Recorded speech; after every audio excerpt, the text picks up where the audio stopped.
बना के, हाँ उल्लू मुझे बना के, मेरा खा गई सारा माल। हुआ बकरा हलाल, हुआ बकरा हलाल, हुआ बकरा हलाल। नई नवेली फौज तैयार की जा रही है। नई फौज एकदम बिल्कुल तैयार हो चुकी है, क्योंकि जेल तो किसी को जाना पड़ेगा, तो नई फौज, नए चेहरे सामने हैं। मानो अभी अभी तवे से इन्हें पकाकर बाहर निकाला गया हो, यह सब कुछ ऐसा ही है। एफएक्स स्टॉक की ABCD अभी यह लोग सीख ही रहे हैं, लेकिन लोगों को ऐसे समझा रहे हैं। जूम मीटिंग इस तरीके से ली जा रही है, सपने इस तरीके से दिखाए जा रहे हैं, टूर करवाए जा रहे हैं, मानो इसके ज्ञाता हो।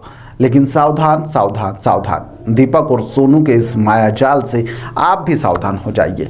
नन्हे मुन्ने राहियों की एंट्री करवा दी गई है। लंदन और लांबा के द्वारा यह पूरी एंट्री करवाई गई है, क्योंकि अब बकरे तो ढूंढना होंगे, किसी ना किसी को तो जेल जाना होगा, तो क्यों ना नए नए बकरों को तैयार कर कर इन्हें हलाल करवाया जाए। नंदू महाराज जो कि 10% देने का वादा करते हैं, लेकिन बाद में मिस्टर इंडिया हो जाते हैं, बाद में लोगों से मिलते नहीं हैं। नंदन सिंह मेहता सौर मंडल में कहीं पर खो जाते हैं, मोबाइल उठाते ही नहीं है, फ़ोन लगाते रहिए। चोरों के सरदारों की लिस्ट लंबी है, गैंग लंबी भी होती जा रही है। अब जरा ये जान लीजिए कि कंपनी की पहली, दूसरी और तीसरी ID किसकी थी और कहां से यह पूरा के पूरा खेल शुरू हुआ था। कंपनी की पहली ID आप लोग जानते हैं कि जय भगवान तोमर की है। दूसरी जो ID है वह जितेंद्र शर्मा की है। जी हाँ, जितेंद्र शर्मा जो कि भिखारी गैंग का सबसे बड़ा मुखिया है, और ये इतने दिन हमारे वीडियो से इसलिए गायब रहा क्योंकि हम इसकी वाइल्ड कार्ड एंट्री भी करवाना चाहते थे। यह जरूरी भी था। जब बिल्ली अपना आँख बंद कर कर दूध पीती है तो उसको ऐसा लगता है कि हमें दुनिया में कोई भी नहीं देख रहा है, मैं दूध पीऊँगी, आराम से निकल भी जाऊँगी, किसी को पता नहीं चलेगा। गलती वैसी के वैसी जितेंद्र शर्मा कर बैठा, सबूत दर सबूत पीछे छोड़ता चला गया। जब दीपक मलिक हिंदुस्तान से फरार है, उसका सारा केस का कांड जय भगवान देखता है, और सारे अकाउंट से संबंधित काम जितेंद्र शर्मा के पास में है। यानी सलाखों के पीछे जाने के लिए तैयारी जितेंद्र ने भी पूरी के पूरी कर रखी है।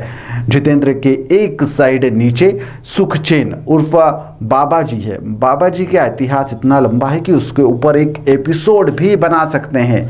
जी हाँ, जितेंद्र शर्मा के दूसरे साइड में इंद्रजीत लांबा है, और लांबा के आगे नंदन, यानी कि मार्केटिंग वाला सारा के सारा का कारोबार इन दिनों लांबा और नंदन ने अपने सर पर उठाया हुआ है कि हम सब कुछ संभाल लेंगे। मतलब जेल भी इनको ही जाना होगा। नंदन सिंह मेहता सो चूहे खाकर बिल्ली हज को चली जैसी बातें करता है। वहीं पर कंपनी चलाने वाला शातिर नंदू अपने आगे एक नई फौज तैयार कर रहा है ताकि बचा जा सके। इस फौज में ऐसे ऐसे लालची लोगों को शामिल करवाया जाता है जो कहीं ना कहीं किसी लायक, कहीं के भी लायक नहीं रहते। यानी कि जो नालायक है उसकी एक फौज यह तैयार कर रहे हैं, नालायकों की फौज तैयार की जा रही है, जो जूम मीटिंग ले रहे हैं और यूट्यूब पर वीडियो बनाते हैं तो और लोगों को बेवकूफ़ बनाते हैं एफएक्स स्टॉक के नाम पर कि यह इतनी बड़ी कंपनी है, आपका पैसा 2 गुना 3 गुना 10 गुना हो जाएगा। यह लोग आम लोगों से वादे करते हैं कि हमारे घर तो पूरा एकदम आलीशान है, हम खुश हैं, लेकिन आप गाड़ी कमाई लोगों की हड़प रहे हैं और उससे ऐश कर रहे हैं, और यह हाई का पैसा है, एक ना एक दिन निकल ही जाएगा। जेल की सलाखों के पीछे जब आप लोग होंगे तब आप लोगों को इस चीज़ का एहसास होगा। जेल, कोर्ट, कचहरी में जब आपका पैसा लगेगा, लोगों की गाड़ी कमाई का पैसा आप लोग खा रहे हैं, एक ना एक दिन तो निकलना ही है। वो वहाँ बैठा हुआ है, दुबई चला गया है, दुबई से अपने यहाँ पर जो अर्धदली है उनको निशाना साध रहा है।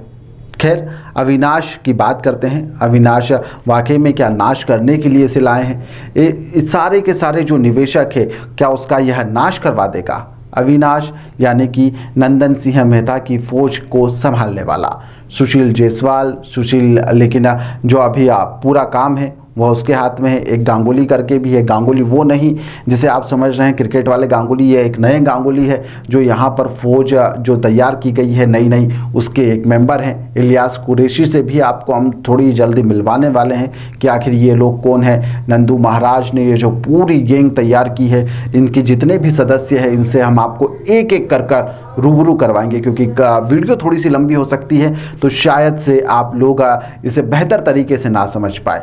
लेकिन आपको एक एक कर जो सेमिनार चल रहा है उसमें किस तरीके से ये डांस कर रहे हैं, किस तरीके से ऐशो-अय्याशी चल रही है, कहाँ कहाँ पर कौन कौन से वादे किए जा रहे हैं, कौन कौन से वादे निभाए जा रहे हैं और किस किस लोगों को किस किस तरीके से बेवकूफ़ बनाया जा रहा है। अब तक कई लोगों को यह लोग शिकार बना चुके हैं और अब आगे की तैयारी की जा चुकी है। एफएक्स स्टॉक को एकदम बिल्कुल हवाई एकदम जहाज दिखाया जा रहा है जिस पे बस आप बैठिएगा और बस आपको उड़ान भरना है, लेकिन यह जो प्लेन है कब क्रैश हो जाएगा इसकी कोई भी गारंटी नहीं ले रहा है। और ये एक दिन अब प्लेन क्रैश होने वाला है और उसके बाद में लोग यहाँ पर थाने और कोर्ट कचहरी के चक्कर काटने के सिवाय उनके पास में किसी भी प्रकार का कोई इशारा नहीं बचेगा। अब अगले एपिसोड की आप तैयारी कीजिए, जल्द अगला एपिसोड आएगा और उस एपिसोड पे हम आपको बताएंगे कि आखिरकार ये जो नई जो फौज तैयार हुई है इसके अंदर जितने भी जो लोग मेंबर शामिल हुए हैं नई फौज की जो जूम मीटिंग ले रहे हैं इनका इतिहास क्या है। फिलहाल के लिए इस खबर में इतना ही।